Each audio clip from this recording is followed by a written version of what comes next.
ప్రభునందు నాకు అత్యంత ప్రియమైనటువంటి వారులారా, మన ప్రభువును రక్షకుడైనటువంటి యేసుక్రీస్తు వారి యొక్క శుభనామంలో మీ అందరికీ నా హృదయపూర్వకమైన శుభములు వందనములు తెలియజేస్తున్నాను.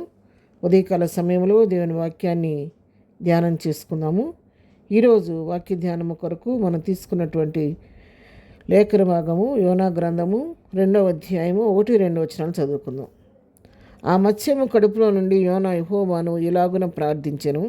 నేను ఉపద్రవములో ఉండి యెహోవాకు మనవి చేయగా ఆయన నాకు ప్రత్యుత్తరం ఇచ్చెను.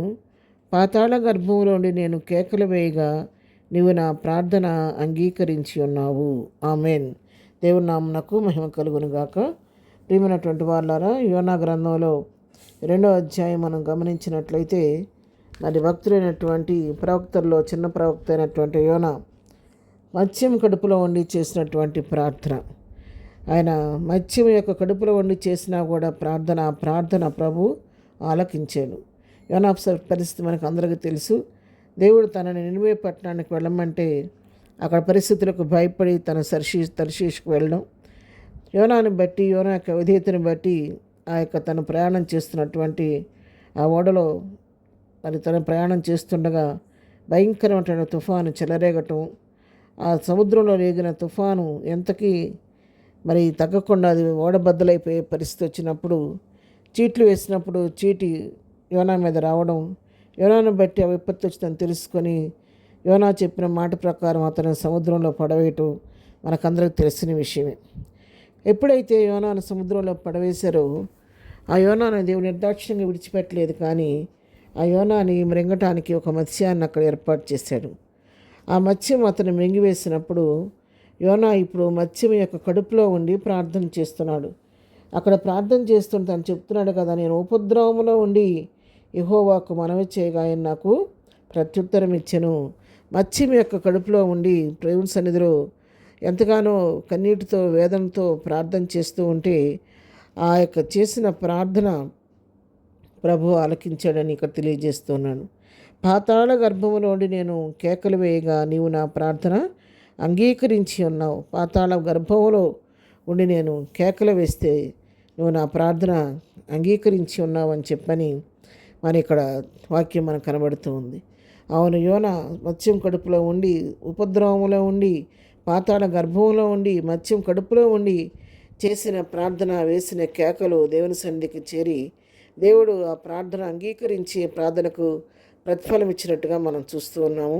అక్కడి నుండి చేసినప్పుడు కూడా యోనా తన తప్పిదాన్ని తెలుసుకొని మొరపెట్టుకున్నప్పుడు యోనా యొక్క విధేయతను క్షమించి దేవుడు మళ్ళా తన వెలుపలకు తీసుకొచ్చినట్టుగా మన వాక్యంలో చూస్తున్నాం. ఏ మత్స్యం అయితే మింగిందో అదే మత్స్యం దేవుని మాట మేరకు వచ్చి ఆ మళ్ళా యోనాను కక్కివేసినట్టుగాను తిరిగి యోనా పశ్చాత్తాపడి దేవుని మాట మేరకు నినివే పట్టణానికి వెళ్ళి సువార్త ప్రకటించగా పట్టణం రక్షించబడినట్టుగా మనం చూస్తూ ఉన్నాము. ఇక్కడ మనం తెలుసుకోవాల్సిన సత్యం ఏంటంటే, మనం ఎవరు ఎప్పుడు ఎక్కడ ఉండి ప్రార్థన చేసినప్పుడు కూడా మన దేవుడు ప్రార్థన ఆలకించే దేవుడు, ఆ మరణ ఆలకించి మనకు ప్రతిఫలం ఇచ్చే దేవుడు. అందుకే కీర్తనగా 139వ కీర్తన రాయబడింది, నేను ఆకాశంలోకి ఎక్కిపోయినా నువ్వు అక్కడున్నావు, నేను వేకువ రెక్కలు కట్టుకొని సముద్ర దిగంతంలోకి దిగిపోయినా నువ్వు అక్కడ కూడా నువ్వు ఉన్నావని వాక్యం సెలవిస్తున్నావు. నన్ను సర్వాంతర్యామి, ఆయనకు లేని స్థలం అంటూ లేదు. ఆయన నువ్వు ఎక్కడుండి ఎప్పుడు ఏ పరిస్థితిలో ఉండి చేసినా కూడా మన ప్రార్థన ఆలకించి ప్రతిఫలం ఇచ్చే దేవుడు మన దేవుడు. అందుకే ఆయనకి చక్కని పేరుంది, ప్రార్థన ఆలకించేవాడని మన దేవునికి పేరు కూడా ఉంది. ఆయన ప్రార్థన ఆలకించే దేవుడు కాబట్టి అందరి ప్రార్థనలు ఆలకించి ప్రతి వారికి మనవలు అంగీకరించి వారికి ప్రతిఫలం ఇచ్చే దేవుడు మన దేవుడు.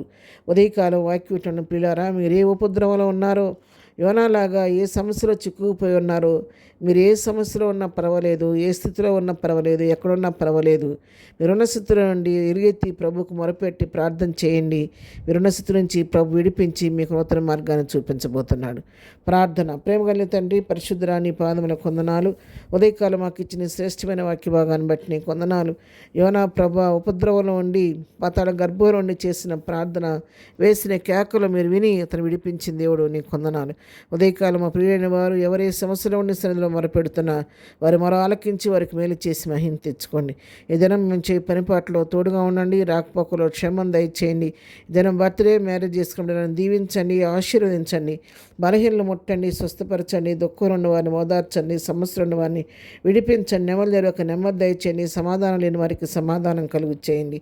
ఎగ్జామ్స్ రాస్తున్న బిడ్డల జ్ఞానం దయచేయండి. అనేక మంది బిడ్డలు నీటి కొరకు సిద్ధపడుతుండగా నీ పరలోక జ్ఞానం, మనశ్శాంతి, సమాధానం బిడ్డలకు అనుగురించి చక్కగా రాసి మంచి విజయాన్ని పొందుకునే కృప దయచేయమని, ఎదురు దీవులతో ప్రతి వారిని నడిపించమని యేసునామములో ప్రార్థించడిగి పొందుకొని ఉన్నాము తండ్రి. ఆమెన్.